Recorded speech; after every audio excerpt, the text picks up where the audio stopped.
This is round 3 of the Kreutz Creek Quads near York, run by the York Chess Club, and I'm playing Kevin Andrew, John Francis Kennedy, and I have played him twice before. I beat him the last time we played. I lost the first time we played. I think I had the black pieces, and now I have the white pieces again for the second time, and it's time for me to beat KA JFK. And with that being said, let's hop right in. So entering this round, I'm the only person with 2 out of 2 so far. Kevin has 1, Max has 0, and Nick has 1. So if I lose this game, it could be a 3-way tie for first. And if I win this game or draw this game, then of course I simply just win. I win first place, and I win a lot of elo. So he plays c5, and in the last game I played against KA JFK, all this opening was the same. So I bring my queen out early. I play a very unconventional Sicilian. He plays a6 to prevent bishop b5 pins on the knight. And then I play b3, fee and ketawine, and I drop my queen back. And in the first game he played g6, bishop g7, and he didn't castle, just like this game. He didn't castle, but in this case, but, you know, I was able to launch a big attack, and I was winning tactically, and I ended up winning a very nice game that I played against KA JFK. But instead of that, you know, after bishop b2, he played e6, changing his setup. He's like, yo, I lost to this opening last time. It ain't going to be this time. He changes his setup, and my setup also has to change. You know, doing the same f3, g4 setup against a setup that's not a fee and keto setup is not nearly as effective. So, but this small center setup with, you know, e6, d6, you know, you're not staking a claim in the center. It's a small center. It's small but solid, you know. And against the setup, I'm going to play f4, and then I'm going to play knight f3, and then I'm going to sacrifice a pawn with g4. This was a huge commitment. I did not have to go for this. I could have done a waiting like king b1, getting out of the line of sight of the queen, and also just, you know, a very solid move. And I want him to maybe show his cards a little bit. Maybe play b5. Maybe he's gonna castle. Maybe he's gonna castle this way. I want him to show his cards, so maybe I should just play king b1. Wait for him to do something, because if he plays d5, maybe I'll play e5, you know. And if he plays b5, I had a very similar game where I played g4. But now I played g4 without him committing to b5, which there is actually a difference here, because with b5, this diagonal is more open, but without that move, this diagonal is definitely a bit more closed. So he thought a while after g4, thought for, you know, 5 minutes or 4 minutes or something like that, and then decided to play b5 now. So now I was like, okay, well, this actually is kind of like a very similar position, but my king's on c1. And if I go king b1 now, I have to contest, is this okay if I allow him to go b4, and I go knight a4, and I lose this e4 pawn? Is this okay? The answer is usually. I've seen this similar positions to this before, and it's usually okay for white to give up their center pawn, because black is passive, not massive, and this is usually okay. I can maybe even go queen e3 here, and so if knight drops back, then I can go g5 here. Maybe g5, maybe not. I'm trying to think if there's any other options here. Probably g5, to be honest. And then knight d5 looks kind of annoying. Yeah, I have to be very careful. Definitely have to be very careful here. And maybe instead of g5, I could also go knight b6 here. After rook b8, I could perhaps just take. And if knight takes, then I could take that g7 pawn. And if queen takes, then I can play knight e5, taking advantage of this pin. And if knight takes, or knight takes, I should say, queen g3. And then if h5, h3, and if knight f6, then I can just take. So very interesting stuff. Very interesting. And a lot of complications, and I just wasn't sure. I was like, I think this is probably okay for me to play king b1 and allow him to play b4 and take on e4, but I just wasn't 100% sure. And the fact that he could take, you know, either one of these pawns, and usually it's okay for him to take the g4 pawn, because now I have the open g file and I can probably take on g7 next. But, so I had a tough decision to make. And I think this is the story of this game, is just how many decisions I was making and how I just wasn't able, Black's position is extremely, extremely solid. And every variation I'm calculating, I'm sacrificing a pawn. I'm sacrificing 2 pawns, and yes, it's very nice to attack. However, I have to prove it. And I really want to win here. And so I played e5, saying, I'm giving up everything. I'm going to open up this position at all costs. And I screwed this up here. KAJFK told me after the game that I had probably a winning move. Most likely a winning move here. And it was to, after he takes, I takes, he takes, I takes, he takes. In this position, I can probably play this move. Knight takes b5, defended by my bishop. I had calculated this move, but I didn't think it was anything that special because of queen b8. I thought this was just, game goes on. But in this position, he told me that I would have bishop takes f6. And so, yeah, I guess in this position, he could play bishop takes b5, actually. And then if I take here, then he could take here. And then if I take here, if he takes with the pawn, that's probably good. If he takes with the queen, that's probably less good because of check here. And then maybe, I don't know what he's going to play. What I'm going to play. What am I going to play? I don't even know. Maybe king b1 just to get out of any checks. But yeah, after the game, he told me this might have been winning. Because if he takes back, of course, then I can just go check. And I'm up a piece, which is all you can really ask for. Can't really ask for much more. This position is rook a7, which is a nice defensive resource. I could probably, and if that happened, well, maybe he has queen a7 actually. Maybe that's better because then, but then I can just trade though, and I'm up a piece. So I think he had this move, bishop takes b5, and then after check, and oh wait, this is check. Okay, he had to go here to guard d7, and then I could win a pawn with this move, but I'm not super impressed by that pawn move. And actually bishop g5 to pin my queen to my king is actually coming up next. So then I could probably take, so I could forcibly get to this position. But I don't know. I'm not super impressed. It's got to be better for white, though. It's definitely got to be better for white. So I definitely could have done a continuation like that, which trades a lot of pieces and gets it to a more, a heavy piece endgame where both of our kings are weak, but his is definitely weaker. So I should be better in that position. Maybe not winning, but better. So instead of playing knight b5, I played g5.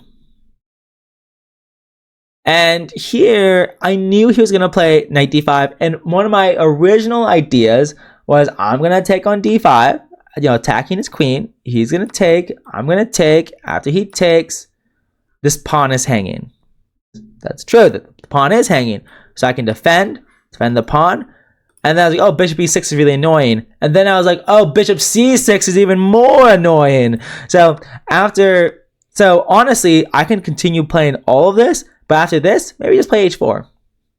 Play h4, keep things solid. This pawn is hanging. If he castles, and then I can just play bishop g5. And I'm going to win back my pawn and have a completely okay game. There are no issues here. However, it's going to be tough to win this game. I'm probably not winning. However, there is a balance here. I have a 3-on-2 with my king against his 2. And then he has a 3-on-2 with his king against my 3-on-2. So it should be balanced, but imbalanced. Or equal, but imbalanced position. So there's still play in this position. And it'll still be a lot of fun to try to win this game. Instead of that, though, at knight d5, I decide pretty quickly. I made this move pretty quickly. I was feeling very confident. I won my first 2 games. I'm going to beat this guy again. Because, of course, his threat is bishop takes g5, pinning my queen to my king. I'm just going to play h4. Boom. Not that bad of a move. Bishop e4. I might be okay. Maybe I might be okay. But it sure doesn't look easy, that's for sure. He has 3 attackers on my knight, and it's pinned to my queen. With check, which is the issue. I play rook h3, defending my knight one more time. He plays rook c8, attacking my knight one more time. This plays so easily. Bam! I got punched. Bam! I got punched. And now he's ready for the knockout. He's one, he's like one punch away, one jab away from knocking me over out of the ring. I play rook e1, forcing his queen off this diagonal, removing an attacker on my knight. But after queen f5, my knight is still pinned. And here, I calculated a really awesome sequence here. I'm going to play queen takes d5. He plays queen takes d5. I play knight takes d5. You know, this pawn is pinned against the king. But after knight takes d5, he plays rook. Bishop takes e1. So now I'm down in exchange. So I won a knight, but I lost a rook. I'm going to play bishop takes g7. And then if he goes rook g8, I go knight f6 check. And then I'm going to pick up the rook on g8. Okay? And then if after knight takes d5, then after bishop takes e1, after bishop takes g7, if he goes e takes d5, taking my knight, well, now I can actually go rook e3 check, attacking the bishop on e1, attacking the king on e8. He cannot actually go up with this king anywhere to defend his rook on h8. So after he goes bishop e6 or king d8, I can take the rook on h8 and the material is equal. But then he can play a bishop takes h4. So his bishop went from b4 to e1 to h4.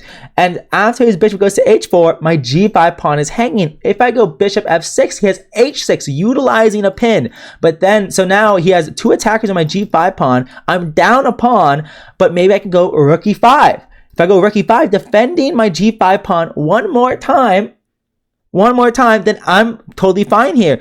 But what happens if he goes bishop g3, attacking my rook? If I can't go rook e3 because bishop f4 would pin the rook to my king and I would be completely lost here. Well, after bishop g3, I could take the pawn on h6.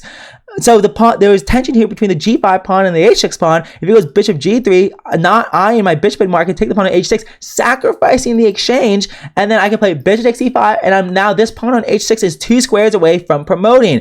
Then he could play bishop f5, attacking the c2 pawn. My bishop's still on f1. If it was on bishop d3, that'd be great. But if I play bishop d3 now, he could just take because the pawn is pinned. The rook pins my c2 pawn to my king. So I had to play c3. Now my bishop on e5 guards my c3 pawn. But what if he plays king e7 to play f6 to disconnect my bishop from seeing the h8 square? Well, then I can play bishop g7, guarding the h6 pawn, preparing to push it. But now if he plays f6, so now my c3 pawn is hanging. I can play king d2 and then bishop d3 and then trade off the light square bishop, so then I can push my pawn from h6 to h7 to h8 and queen. And then I just be up a bishop after all that being said. And my clock is ticking. I'm like, okay, I think this is the way to win. I think I'm going to be okay if I go down this variation. And what are my other options? What are my other options other than this? My other option after queen f5 is just go h3, trying to break the pin.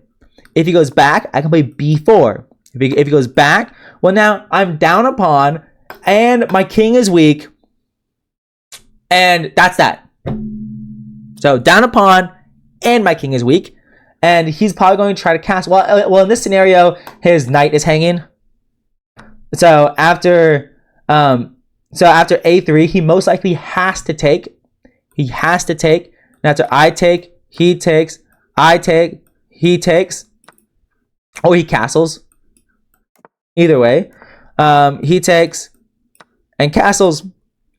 Actually, yeah, he has to take to deflect my queen away from d7 and then castle. And I am down a pawn.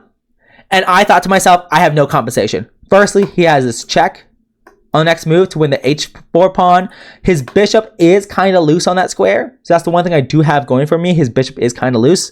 For example, queen c7, but then queen d5, but then rook d1. So this is probably winning for me, but I just wasn't sure.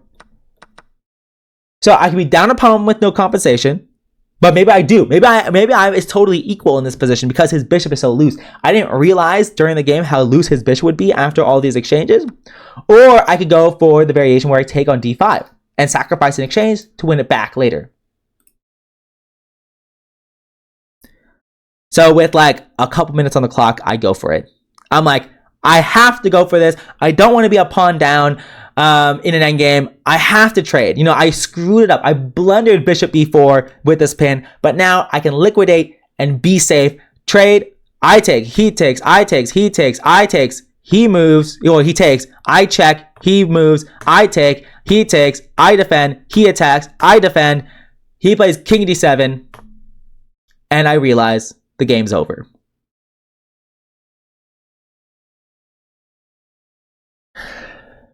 I mean, I don't blame myself for misevaluating this position just because it was so far in advance and there was so much to calculate. Like, I don't blame myself for misevaluating it, but basically, I'm stuck. To put it simply, like I'm stuck. My rook can't move, my bishop can't move, my pawn can't move.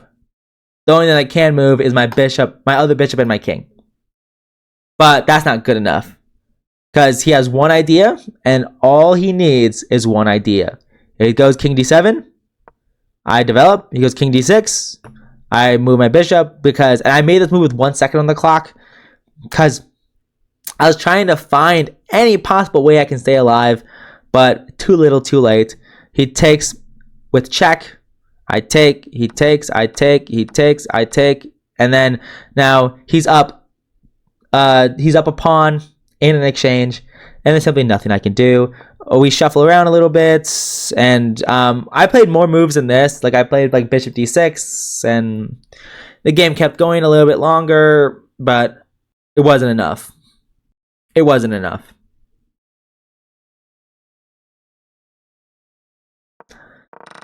If you think about this whole game in general, this whole game, he employed a solid setup with queen c7. I lash out, g4. You know, I lash out more, e5, blowing open everything.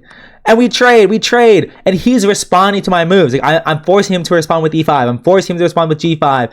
And then I play a slow move. One slow move. I play one slow move. And he's like, that's too slow. He's doing like his best Sonic impression. Like, you're too slow. You know, like best Sonic impression. He attacks with one slow move. He takes the initiative. And now I'm the back foot. And I have a big decision to make. I might already be losing right here. I had to go. I can either take on d5 or play a3. And I made the wrong decision. So congratulations to KA JFK. That was well deserved. He played solid. You know, and I blinked first. I blinked first. So, oh man, this sucks. Okay, I'm gonna hit the game review, and I will see you guys in the next one. Peace.